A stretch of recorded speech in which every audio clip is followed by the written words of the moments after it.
अस्सलाम वालेकुम दोस्तों, कैसे हैं आप साहब।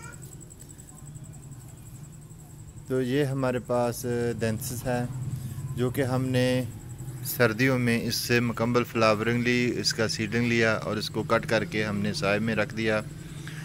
तो अभी जून का महीना चल रहा है, तो देखें जून के महीने में भी ये हमारा प्लांट फ्लावर दे रहा है और इसके एक प्लांट पे 2 कलर के फ्लावर हैं।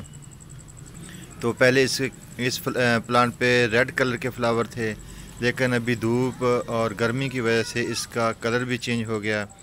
तो व्यूअर, ये हमारे गार्डन में बहुत ही खूबसूरत और प्यारे से फ्लावर हैं।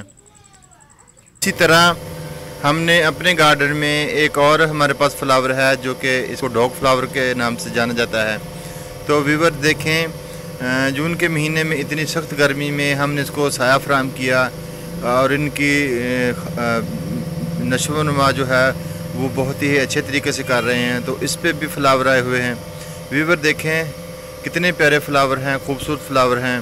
तो इस महीने में भी इसके फ्लावर खिलना बहुत ही अजीब सी बात हो जाती है, क्योंकि ये सर्दियों के मौसम के पौधे हैं और इस मौसम में इन पे फ्लावर आना बहुत ही अजीब सा लगता है। तो व्यूअर, इसमें पौधे में भी 2 कलर बन गए हैं। यह है कुदरत का कमाल कि एक ही पौधे पे रेड और वाइट कलर के हैं और ये दूसरा हमारा जो पौधा है वो अभी फ्लावर पे नहीं आया। तो उम्मीद है कि आने वाले चंद दिनों में ये भी फ्लावर पे आ जाएगा।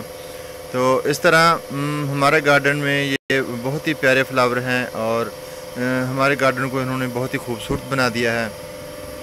तो व्यूअर, अच्छी देखभाल पौधों की जो है वो ज़्यादा देर तक पौधों को ज़िंदा रखने में अहम किरदार अदा करती है।